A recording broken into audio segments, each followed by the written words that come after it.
Hello and welcome to Aspire Lessons classes. आज हम जिस चैप्टर के इंट्रो के बारे में बात करने वाले हैं, एक इम्पॉर्टेंट चैप्टर है क्योंकि हर साल जेई के पेपर में मेंस में आपको एक ना एक क्वेश्चन वहाँ से देखने को डायरेक्ट मिल जाता है। चैप्टर का नाम है हमारा कॉम्प्लेक्स नंबर। आपके एनसीईआरटी के अकॉर्डिंग ये चैप्टर नंबर 5 है। ठीक, तो इसे हम 11th क्लास में पढ़ते हैं कॉम्प्लेक्स नंबर। कॉम्प्लेक्स नंबर की एक रिलेटेड चीज़ आपको अगर मैं याद दिलाऊं तो आपने 10th क्लास में जब डिस्क्रिमिनेंट की वैल्यू नेगेटिव हो जा रही थी, यानी कि अंडर रूट के अंदर कोई नेगेटिव आइटम आ रहा था, नेगेटिव नंबर आ रहा था, उस केस में क्या किया था हमने, उसके नो रियल रूट्स बोल के उसे वहीं पे छोड़ दिया था। ठीक है, तो वैसे नंबर्स को हम यहाँ पे कॉम्प्लेक्स नंबर में पढ़ने वाले हैं, यानी कि अंडर रूट के अंदर कोई नेगेटिव चीज़ अगर आ गई, तो अंडर रूट के अंदर अगर नेगेटिव में 1 आ गया तो मैंने इस नेगेटिव 1 को क्या नाम दिया, एक कॉम्प्लेक्स नंबर की डिनोशन दी जिसका नाम था आयोटा। आयोटा की अगर वैल्यू बोली जाए तो आयोटा की वैल्यू होती है अंडर रूट ऑफ -1। ठीक, अगर आयोटा की सिंपल डेफिनेशन बोली जाए तो ऐसा बोलूँगा कि x² + 1 इज इक्वल टू 0। अगर ऐसी मेरी क्वाड्रेटिक इक्वेशन है, इस क्वाड्रेटिक इक्वेशन के 2 रूट आने वाले हैं, है ना, जिसमें से एक रूट क्या होने वाला है, आयोटा। क्योंकि आप देख रहे हैं यहाँ पे तो क्या हो जाएगा, x² इज इक्वल टू -1, तो x is equal to plus minus of under root -1। ये plus minus of under root -1, यहीं पे जो प्लस वाला है उसको क्या बोलते हैं हम, आयोटा, और दूसरा नेगेटिव वाला माइनस आयोटा। तो आयोटा की सिंपल डेफिनेशन अगर बोलूँ तो क्या होगा वो, it is one of the roots of the equation x² + 1 is equal to 0। तो यहाँ से ये चैप्टर शुरू होगा और हम बात करेंगे कि कॉम्प्लेक्स नंबर्स में काफ़ी कुछ है। जैसे कि सबसे पहले बात करेंगे जिसमें हम कॉम्प्लेक्स नंबर में, वो है इंट्रोडक्शन। इंट्रोडक्शन यानी कि यही कि आयोटा है क्या, आयोटा की अंडर रूट -1।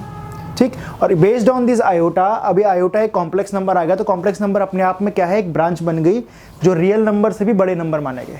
ठीक, कॉम्प्लेक्स नंबर को हम जनरली डिनोट करते हैं z से, और z जो लिखने की फॉर्म होती है वो होती है a + आयोटा b।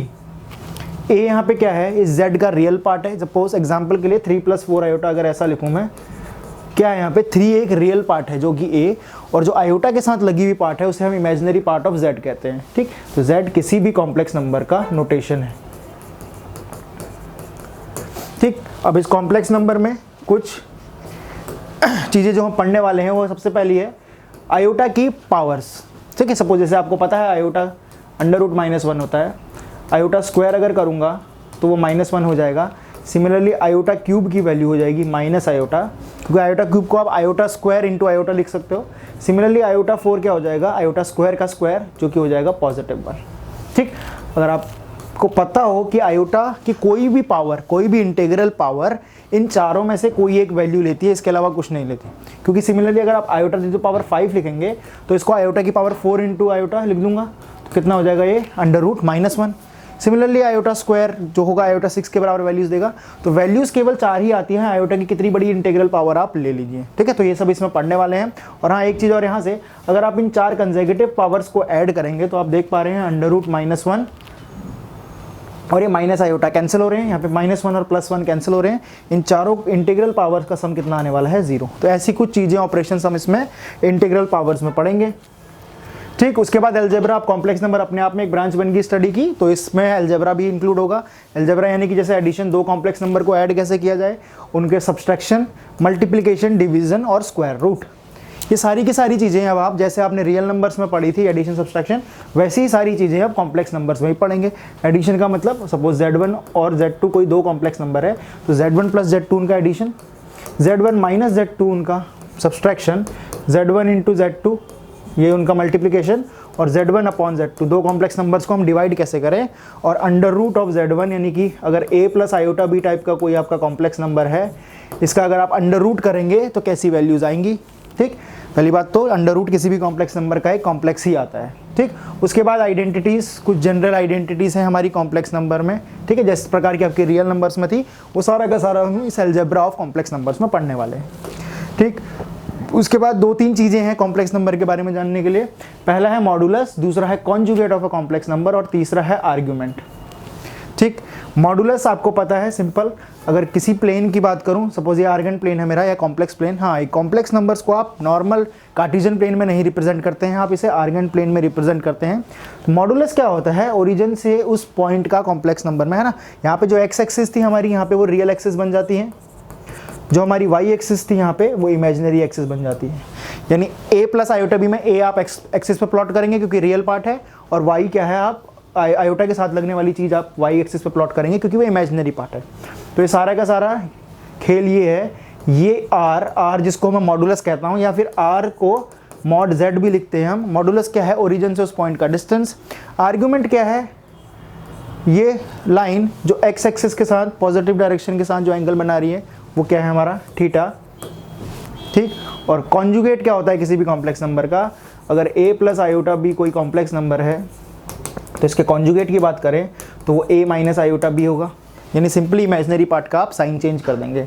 तो z conjugate modulus of z को आप मॉड z से दिखाएंगे और आर्ग्यूमेंट ऑफ z को ऐसे a r z into z इस तरह से लिखते हैं, ठीक। और इन्हीं के बेस पे कुछ प्रॉपर्टीज़ हैं, ये प्रॉपर्टीज़ इंपॉर्टेंट है। प्रॉपर्टीज़ जैसे कि दो कॉम्प्लेक्स नंबर के मॉडुलस को आप जोड़ेंगे तो अकेले अकेले जोड़ेंगे, एसोसिएटिव प्रॉपर्टी, डिस्ट्रीब्यूटिव, इस टाइप की प्रॉपर्टी सारी की सारी इन तीनों की तीनों बहुत इंपॉर्टेंट है। ये हम पढ़ने वाले हैं इसमें मॉडुलस, आर्गुमेंट और कॉन्जुगेट में। उसके बाद आता है आर्गन प्लेन। आपको बताया था मैंने, कॉम्प्लेक्स नंबर को रिप्रेजेंट करने के लिए हमारे जो प्लेन है उसका नाम क्या है, आर्गन प्लेन।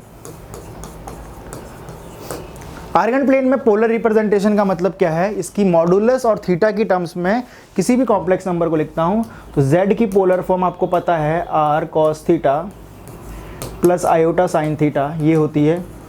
r यहाँ पे अभी मॉडुलस है, थीटा की जो वैल्यू है वो है इसका प्रिंसिपल आर्गुमेंट। प्रिंसिपल आर्गुमेंट और r की वैल्यू पुट करोगे तो z इस फॉर्म में लिखने को हम क्या कहते हैं, पोलर रिप्रेजेंटेशन, ठीक।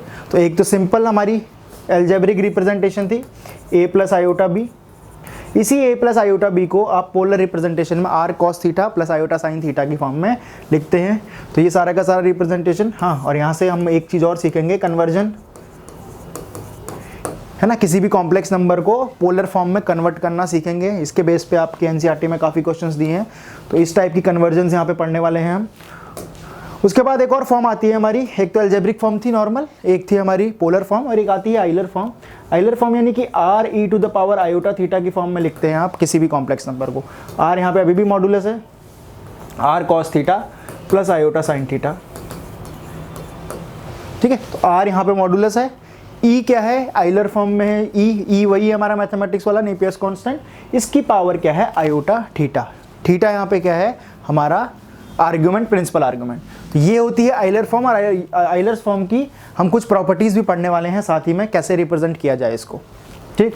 उसके बाद जो टॉपिक आएगा हमारे यहाँ पे वो डी मोवियर्स थ्योरम आएगा। डी मोवियर्स थ्योरम कुछ नहीं कहता, बस यही कहता है कि अगर आपका z कोई कॉम्प्लेक्स नंबर है, आप इस फॉर्म में लिख पा रहे हैं उसे cos theta plus iota sine theta raise to the power n। यहाँ पे n की कंडीशन क्या है, n should belongs to integer. अगर ऐसा n कोई इंटीजर है पावर में तो क्या होता है, सिंपली ये n थीटा की जगह मल्टीप्लाई हो जाता है, तो एक cos n theta plus iota sign n theta इस टाइप का फॉर्म बनाएगा। यही हमारी क्या है, डी मोवियर्स थ्योरम। इसके बेस पे क्वेश्चंस देखने को मिलते हैं, कभी कभी एडवांस में भी देखने को मिलते हैं, जेईई एडवांस में डी मोवियर्स थ्योरम। हाँ, सीबीएसई के सिलेबस में ये थ्योरम नहीं है, सीबीएसई के थ्योरम में सिंपल पोलर रिप्रेजेंटेशन से ही सिलेबस का एंड किया गया है, ठीक। पर जहाँ बात करें जेईई की तो ये एक इंपॉर्टेंट टॉपिक बन जाता है, डी मोवियर्स थ्योरम।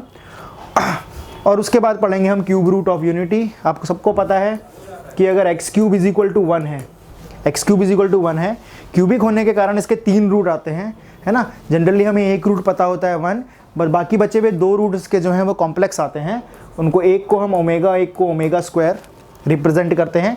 वही चीज़ हम यहाँ पे पढ़ने वाले हैं कि क्यूब रूट यानी 1 के अगर क्यूब रूट करोगे तो उसके क्या क्या वैल्यूज़ आते हैं।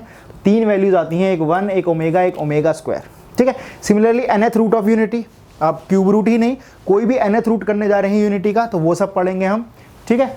उसके बाद sum of roots, product of roots, इसी सारी प्रॉपर्टीज़ में, है ना, आपका क्यूब रूट ऑफ यूनिटी के अंदर ही आएंगे सारी ये चीज़ें कि आपने जो रूट्स निकाले उनका सम और प्रोडक्ट किस चीज़ के बराबर होगा।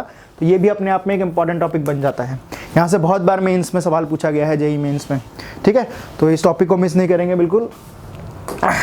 उसके बाद आ जाता है हमारा मेन पार्ट, है ना, geometry with complex number. Complex number देखो अपने आप में एक बहुत बड़ा टॉपिक है, ठीक है। इसके अंदर आपने आप एक हिसाब से कह लीजिए पूरा का पूरा एक कोनिक सेक्शन अपने आप में समाया हुआ है, ठीक। कोनिक सेक्शन में आपने क्या कार्टेशियन प्लेन में पढ़े थे सारे के सारे, एक्स वाई जो थे वो कार्टेशियन प्लेन के थे, पैराबोला, एलिप्स, हाइपरबोला, सर्कल, वो सारी की सारी चीज़ें अगर कॉम्प्लेक्स नंबर में आ जाए तो किस तरीके से पढ़ेंगे, वही सब चीज़ें यहाँ पे। Section formula, equation of line passing through Z1 and Z2, दो कॉम्प्लेक्स नंबर से पास होने वाली स्ट्रेट लाइंस की इक्वेशन कैसे लिखेंगे, equation of circle, concept of rotation. यहीं पे आप क्या पढ़ेंगे, ट्राइंगुलर इनइक्वालिटीज़ कि Z1 plus Z2 is greater than equal to Z3। इस टाइप की सारी चीज़ें हम क्या पढ़ने वाले हैं ज्योमेट्री ऑफ कॉम्प्लेक्स नंबर में। तो वास्ट टॉपिक है एक, है ना, बट एक क्वेश्चन पक्का देखने को मिलता है आपको इसका जेई मेंस में, और एडवांस में भी कई बार कॉम्प्लेक्स नंबर्स के काफ़ी क्वेश्चंस देखे गए हैं। ठीक, तो मिस मत करिएगा इसमें एक भी लेक्चर, काफ़ी इंपॉर्टेंट टॉपिक होने वाला है ये। ठीक, डिटेल में पढ़ेंगे, कुछ नहीं छोड़ेंगे, और हो सके तो साथ में आप नोट्स तैयार करते रहें, ताकि जब आप एग्जाम से पहले अगर उठाएं अपने नोट्स तो आपको सारा व्यू क्लियर हो जाए ओवरऑल कि कॉम्प्लेक्स नंबर हम किस तरह से सॉल्व करते हैं या किस तरह से पढ़ते हैं। प्लस आपको प्रीवियस ईयर क्वेश्चंस जो आए हुए हैं मेंस और एडवांस में, वो सारे के सारे नीचे लेक्चर्स में मिल जाएंगे। ठीक है, तो फिलहाल के लिए इतना ही, मिलते हैं आपसे, है ना, वीडियोस में, और पढ़ते हैं इस चैप्टर को बड़े डिटेल में। Thank you very much.